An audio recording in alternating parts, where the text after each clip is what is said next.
Hi, I'm Chris. I'm an editor and a Blackmagic certified master trainer. And today we're going to look at multi-camera editing in DaVinci Resolve. So first of all, I need to restore a project archive which has the project and all of the media associated with it. So I'm going to right click in an empty area of the project manager and choose the Restore Project Archive option. If you now navigate to where you have downloaded your multicamera.dra file and then choose Open, the project manager will restore the project and also link the media in the archive.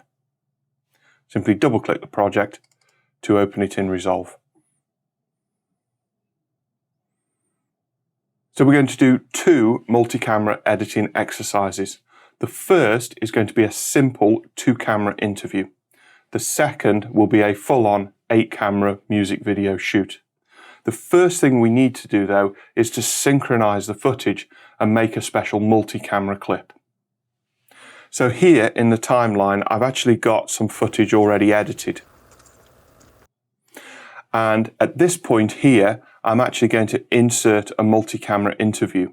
But to begin with I actually need to create the multi-camera clip. So first thing I'm going to do is come to the media pool and find the Citizen Chain interviews bin. If I select that, I've got two clips here, both angles of a multi-camera interview. So to begin with, what I'm actually going to do is just add these two clips to a standard regular timeline. Select both of the clips in the media pool, then right click any of them and choose Create New Timeline using selected clips. I'm just going to rename the timeline. We'll call this Sasha Sync, and then I'm going to choose Create. Now at this point, the shots are sequential in the timeline, one after the other. So what I now need to do is put one on top of the other clip and then get Resolve to synchronize the two clips together. I'm going to select the second clip in this timeline and move it up to the second video track, and you can see that the audio also moves to the second audio track. I'm going to select both of those clips in the timeline, then right click either of them and choose Auto Align Clips. Now there are two ways that you can auto align clips in the timeline. You could either use the time code that's matching across the two shots, or you can use the waveform. Because I don't have matching time code on these clips, I'm actually just going to use the waveform. So I'm going to choose the option based on waveform. The two clips actually get synchronized very well, and you can see just by looking at the waveform displays how the waveforms are matching up across the two clips. Now that I've got the clips synchronized in the timeline, I now need to actually create a multi-camera clip from the timeline. And you can actually create a multi-camera clip either from a regular timeline or from a compound clip. So I'm going to locate the timeline in the media pool, right click on it, and then choose the option Convert Timeline to Multicam Clip. This closes the timeline down because now it's no longer a timeline, it's technically a multi-camera clip. And if I use the media preview here, you can see that I can actually preview the multi-camera clip directly in the source viewer. The two clips are actually labeled Video 1 and Video 2 because those are the actual names of the tracks that we actually placed those two clips on in the timeline before we created the multi-camera clip. Now that I've got the clip synchronized, I'm going to open it in the source viewer by double-clicking it, and then I just simply mark the range of the clip that I need, just like any other regular clip. And the name Citizen Chain, is there? That is the brainchild of my partner. He named the shop. I was a big fan of Orson Welles. I had done several projects on him, going through school and stuff like that. So I appreciated the pun and the play on the word of Citizen Kane, Citizen Chain. And then only after we named the shop, by certain course of events, we found out that Rosebud was really a bicycle. The inspiration for Rosebud as a sled was a bicycle that the screenwriter had as a child. So that's actually marked the story that Sasha has about naming the shop. Once I've got the clip marked, I'm just going to simply perform a regular insert edit. Now that I've got the clip in the timeline, I need to fine-tune the interview. This is taking out parts of the interview that I don't really need and just tightening the story up just so it flows a little better. just so I can streamline the interface slightly so that it allows me to focus on the interview, I'm actually just going to hide the media pool. Then, in the timeline, I'm just going to play the interview. I was a big fan of Orson Welles. I had done several projects on him, going through school and stuff like that, so I appreciate. Well, I don't think we need to know exactly why he's a big fan of Orson Welles and the fact that he's done some projects on him in school. Just the fact that he's a big fan of Orson Welles, I think, is more than enough. So let's take some of this interview out. I was a big fan of Orson Welles. That's the beginning of his next line. I'm going to go to my blade edit mode by pressing B on my keyboard, come down to the timeline and click to make an edit point. I had done several projects on him, going through school and stuff like that, so I appreciate you. So now I'm finding the beginning of the next phrase where he says so, and again, I'll use the blade edit mode to add the edit point. Going into selection edit mode to select that, pressing Shift backspace in order to perform a ripple delete. If I now use the / key. I was a big fan of Orson Welles, so I appreciated the pun. And now that probably needs a little bit of trimming, but I'm going to come back to that. I'm actually just going to get the interview all sort of trimmed up so that we're focusing just on the main parts of the story. So I'm going to continue playing the clip, listening for the next piece of interview that I want to remove. So I appreciated the pun and the play on the word of Citizen Kane, Citizen Shane. Now there's a big there, which is a little bit off-putting. So I can tidy that up by removing that And in this case, I'm just going to set an in point just before that piece of waveform. Jog forward until after he finishes, and then set an out point. So using the in and the out points here instead of the blade edit mode just makes things a little bit tidier and a little bit easier. I don't need to keep swapping in and out of different timeline modes. Shift backspace will ripple delete that clip out, hit the / key. Citizen Shane. And then only after we named the shop. That's working. One more trim, I think. After we named the shop by certain course of events, we found out that Rosebud was really a bicycle. Certain course of events, he doesn't really elaborate on what those certain course of events were, so we don't really need to know about it. So let's take that section out. And then only after we named the shop, we found out that Rosebud was really a bicycle. So what we now have is what we often refer to as a radio edit. We actually have the interview working fairly well. You may want to go back through the interview and actually listen to the cuts that you've made just to make sure you're happy with them all and that the audio flows nicely from one clip to the next. I'm happy with most of those apart from this first edit here. So I'm going to go back to it and use the detail zoom button to zoom in there. Let's just preview and listen to that again. I was a big fan of Orson Welles, so I appreciated the pun. And so on the incoming shot, I'm actually catching the end of the previous word. I'm just going to remove that by going into trim edit mode, selecting the incoming side of the edit, and then using the period key just to trim off one frame off that incoming shot. Let's listen to it again. I was a big fan of Orson Welles, so I appreciated the pun. Now I feel as I've taken too much off, so let's just try and nudge that back a couple of frames. I was a big fan of Orson Welles, so I appreciated the pun. I might have to lose the so altogether, to be honest, but this is all part of editing. I'm just going to trim it forward just to lose the so. I was a big fan of Orson Welles. I appreciated the pun and the play. That's fine. Let's just trim off a couple more frames and have a listen. I was a big fan of Orson Welles. I appreciated the pun and the play. That's not too bad. So now I have my radio edit working. It's time to actually use the different angles that we have inside this multicam clip. Let's go back into full extent zoom so that we can see the multicam clip in its entirety in the timeline. At the moment, we're actually starting on this medium wide shot here. Was a big fan of Orson Welles. I appreciated the pun and the play on the word of Citizen Kane, Citizen Shane. And then so at this point, what I want on this clip is I actually want to move to the second camera angle. If I right click on that clip, you can see I have an option to switch the multicam clip angle And then I get to choose which of those two angles to choose from. Let's just click video 2. A big fan of Orson Welles. I appreciated the pun and the play on the word of Citizen Kane, Citizen Shane. And then only after we named the shop, we found out that Rosebud was really a bicycle. So I have the same problem on this clip now, so I can do the same again. Right click, choose switch multicam clip angle to video 2. After we named the shop, we found out that Rosebud was really a bicycle. And you can see that the interview actually cuts nicer visually because I'm switching between the different angles. I could actually cut to a new angle at any point. For example, if I move the playhead to this part of the interview and just play On the word of Citizen. At this point, I want to go to the wide shot where he says Citizen Kane, Citizen Shane. So at this point, I can now add an edit point.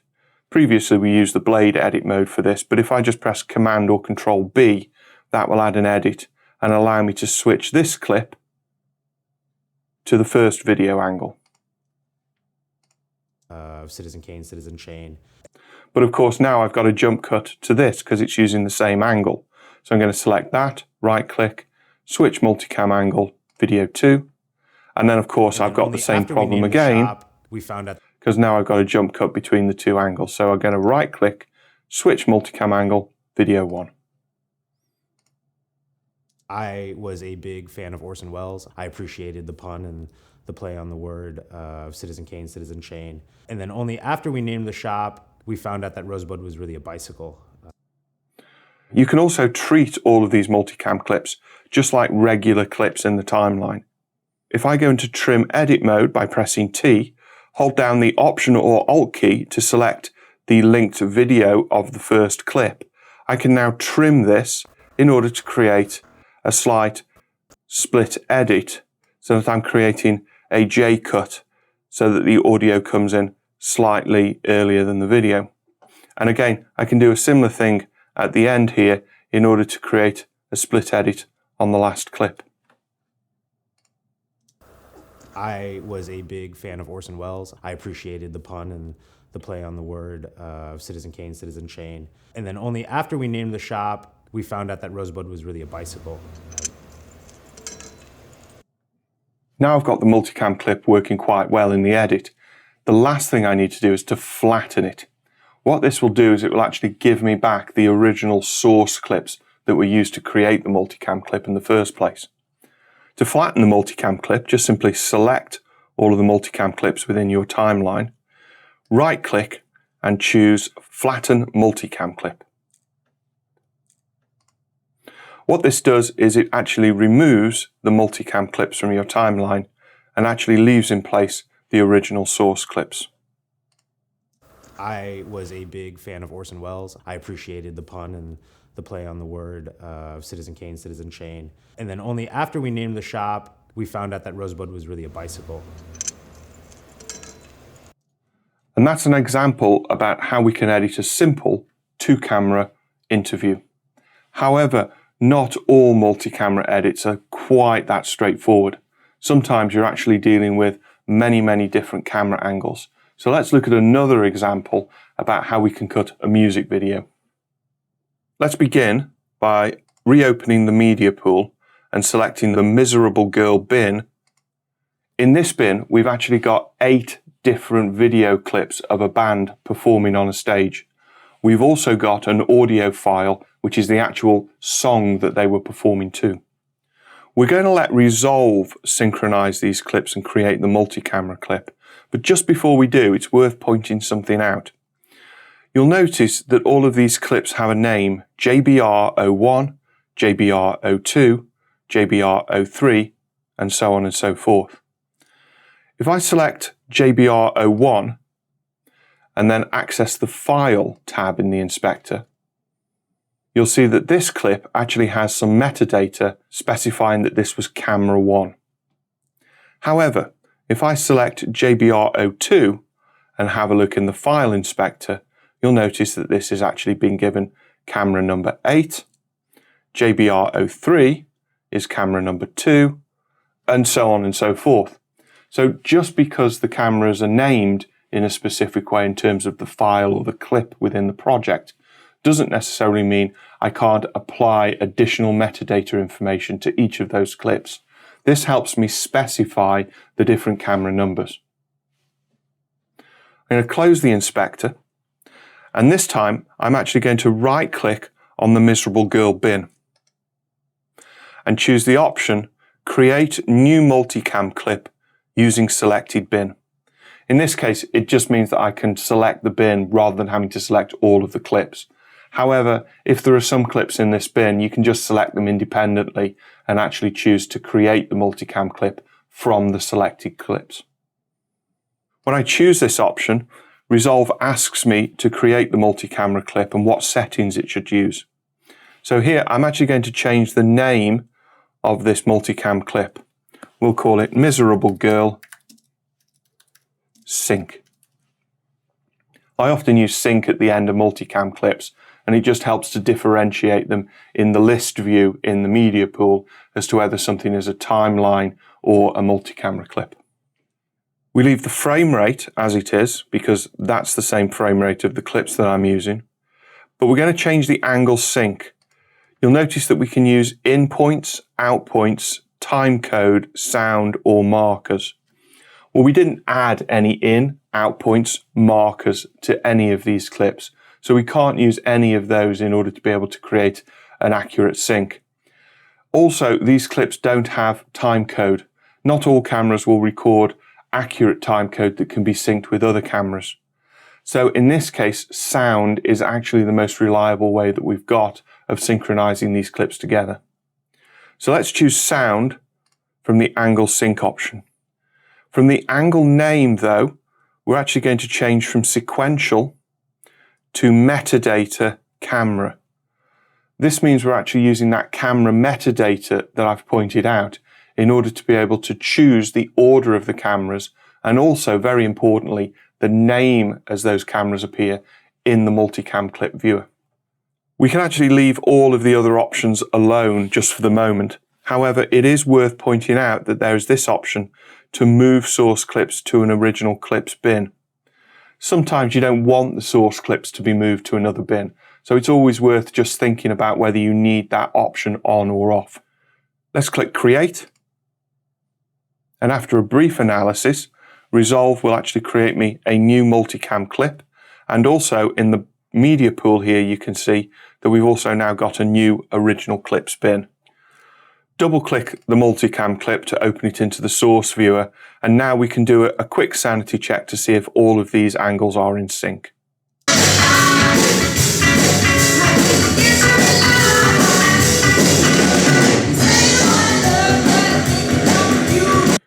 Well, it's not very good audio because I'm actually listening to the on-camera audio from camera angle 1. However, just by looking at the pictures, I can see that all of the performances do seem to be in sync. So the next thing I need is a new timeline. Let's select the timelines bin, and from the file menu, choose new timeline.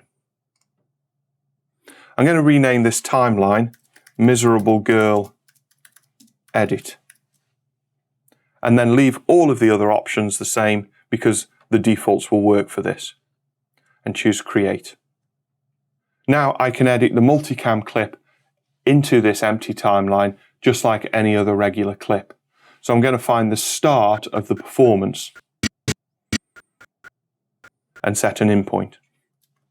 Using audio scrubbing is very useful to be able to find the beginning of that multi-camera clip. However, I can always trim it in the timeline anyway, so I'm not too worried about finding the exact point. I'm just going to make an overwrite edit for this clip, just as you would normally do for any clip. And now I'm just going to hide the media pool again, just to give me plenty of room in the interface to actually concentrate on this clip, and move the playhead back to the beginning. So the first thing I want to do is actually to choose the starting angle and also the audio angle that I actually want to work with. And we can do that the same way that we actually chose the different video angles in the interview exercise previously.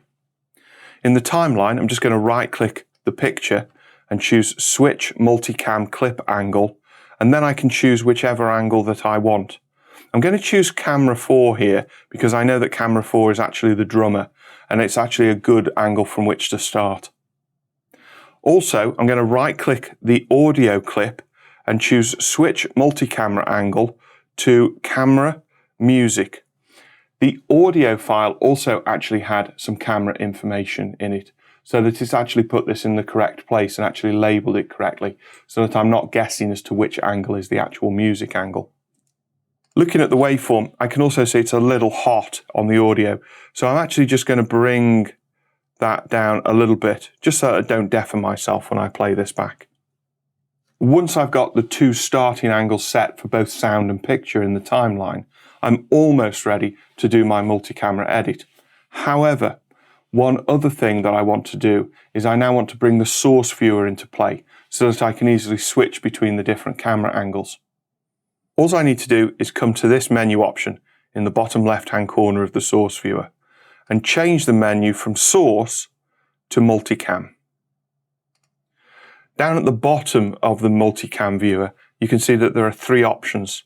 This will indicate whether I'm cutting sound and picture, just sound, or just picture. In this case, I just want to choose picture. So now I've chosen what side of the multicam I actually want to cut, in this case, just picture. I'm all ready to just hit play and then to click on the angles as I want them.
So there we have it.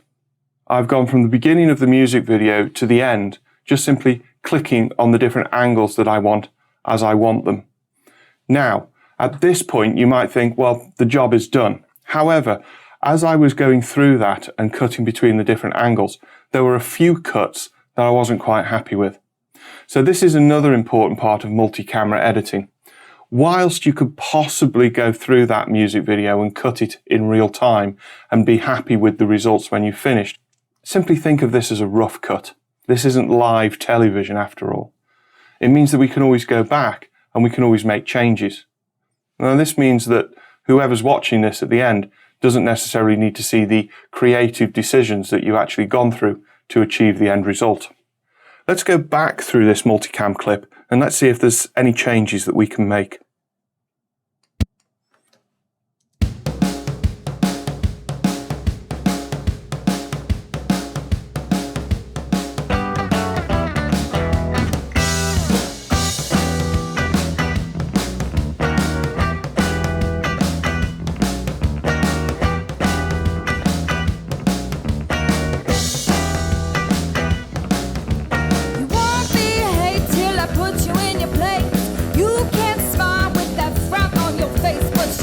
Well, at that point there, on that outgoing shot, we lost the focus slightly before we cut to the next shot. So what I would want to do here is actually to probably roll the edit back a little bit in order to cover that slight slip of the focus. So let's go into detail zoom view in order to be able to see that edit quite clearly. I'm now going to click and hold on the edit and move it backwards and forwards in order to be able to roll the edit into a new position to cover that slight slip of the focus. I don't need to be in trim edit mode in order to make a change like this to a multicam clip. And actually, for most multicam edits, you probably want to stay away from trim edit mode. You certainly don't want to ripple or slip the clips because that will actually break the sync. So I think I'm happy with the new position for that edit. I'm going to hit the / key to preview it.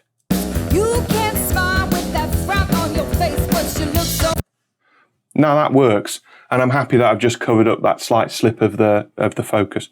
However, this wide shot of the singer actually now stays on for a little bit too long. So what I might want to do is actually cut to a different angle. I'm just going to play through the clip until I find the point where I want to cut. Well, it would probably be useful to actually cut to the drummer at this point here because there's a cymbal smash. So with the playhead actually parked on the frame where I want to make the cut, I'm now going to come up to the multicam source viewer, and you'll notice when I bring my mouse over the clip in the source viewer for the appropriate angle, it actually gives me a little razor blade icon to indicate that I'm going to cut. If I now click on that clip, you'll now notice that I've now got a new cut within that existing multicam clip.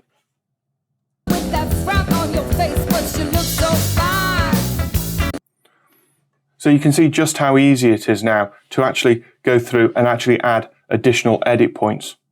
However, looking at the timeline now, I've noticed that the following clip is actually the same drummer shot. Thankfully, because this is a through edit, as indicated by the dotted lines, all I need to do is select it and then hit the delete or backspace key in order to be able to remove that through edit. That actually has now joined that clip together. Let's go through and choose a new angle. I think it'd be useful to see the guitarist at this point.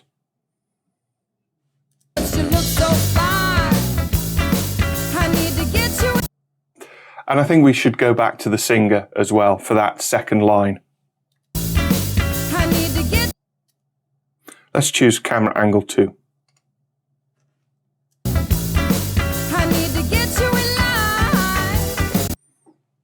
Well, you'll notice on that camera angle that I've just chose, it's quite nice. However, you'll notice that the framing has now gone a little bit wrong.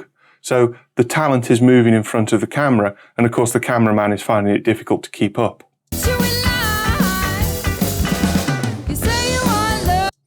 Of course, I could actually cover that with another shot, but the other thing that you can do with multi-camera clips is you can actually switch between the different angles. And that's just as easy to do as making a cut. I'm just going to park the playhead over the multicam angle that I actually want to switch.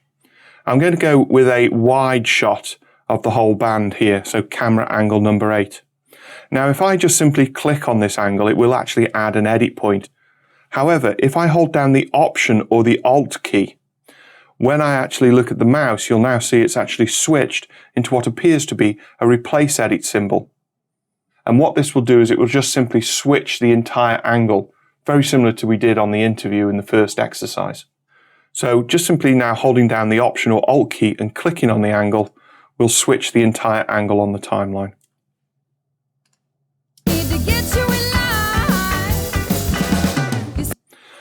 Let's go back to the drummer for that little ripple.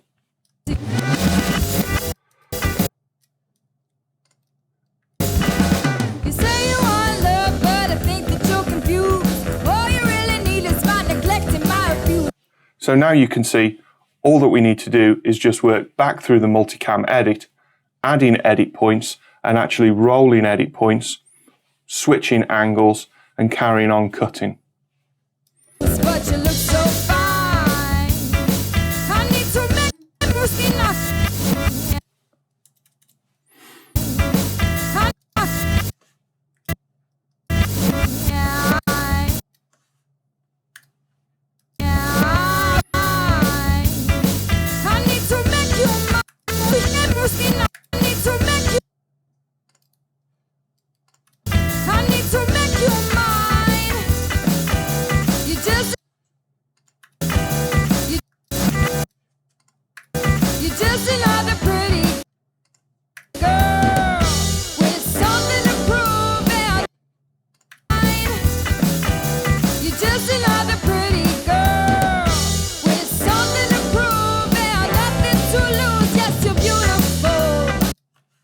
I hope you found this video to be useful in helping you edit your multi-camera footage in DaVinci Resolve.